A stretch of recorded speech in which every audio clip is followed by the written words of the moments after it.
সিনেমাটা কেমন লাগলো স্যার? খুবই ভালো হয়েছে। আমাদের অনেক পুরনো স্মৃতির কথা মনে পড়ে যাচ্ছে। আমি তো মেডিকেল কলেজে ঢুকেছিলাম 1957-এ, সুতরাং আমি ভেরি সিনিয়র। এদেরকে সব দেখেছি ছোটোবেলায়। মেডিকেল কলেজের পুরনো স্মৃতি অনেক আমার সামনে ভেসে উঠছে। আমি তো নায়িকা, আমার তো ডেফিনেটলি খুব ভালো লেগেছে।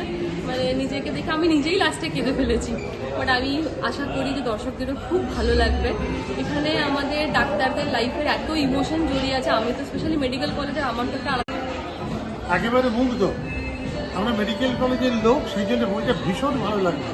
তবে শুধু একটা কথা বলবো, এর ভেতর নাটক আছে, অপূর্ব অভিনয় আছে। প্রত্যেকটা ডাক্তার যে এরকম অভিনয় দেখাতে পেরেছে, কি চোখের কাজ আমার মনে হয়। ম্যাম, আপনার সিনেমাটা দেখে আপনার কেমন? ভীষণ ভালো লাগবে। বিশেষ করে আমার মেয়ে যেখানে নায়িকার অভিনয় করতে খুব ভালো লাগবে। আর আমার একটা জীবনের একটা মানে কী বলবো, একটা স্মৃতি হয়ে গেল যে আমার মেয়ে অভিনয় করেছে। প্রত্যাবর্তন সিনেমাটা রিলিজ হয়ে গেছে। সিনেমাটা পুরো সর্বত্র, বিশেষ করে সিটি-1, সিটি সেন্টার 1, অ্যাক্সিস মল এবং অন্যান্য আইনক্সে চলছে। সিনেমাটা দেখার জন্য সবাইকে অনুরোধ করছি। সিনেমাটা অবশ্যই আপনি একটু বলেন আমাদের। ভালো একটা হেরিটেজ মেডিকেল কলেজ, তার ডাক্তারদের এত ভালো প্রচেষ্টা, ডাক্তারের ডাইরেক্টর, টোটাল সং, সিনেমার ডাইরেকশন সব মিলে খুব ভালো। সবার অভিনয় ভীষণ ভালো লেগেছে। খুব সুন্দর হয়েছে, এত এনজয় করেছি বলার নেই।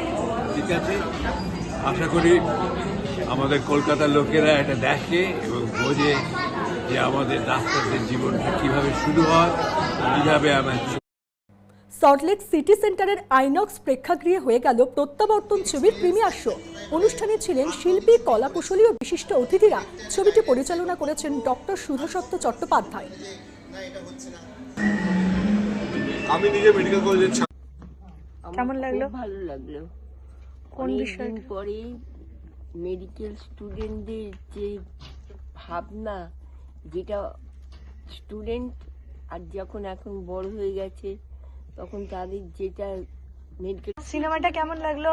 সিনেমাটা আমার ভালো লাগলো। তাও আমার হচ্ছে মাম্মা অ্যাক্টিংটা বেশি ভালো লেগেছে। আর মামার অ্যাক্টিং বাদ দিয়ে আর কোন কোন আঙ্কেল আন্টিদের ভালো লেগেছে? এবার সিলভার স্ক্রিনে ডাক্তাররা, চিকিৎসকদের জীবন কেন্দ্র করে তৈরি হয়েছে ফিচার ফিল্ম প্রত্যাবর্তন দ্য হোমকামিং। মেডিকেল কলেজকে কেন্দ্র করে তৈরি এই ছবি মূলত চিকিৎসক পড়ুয়াদের বেড়ে ওঠার এক বাস্তববাদী গল্প। তবে এই ছবির বিশেষত্ব হলো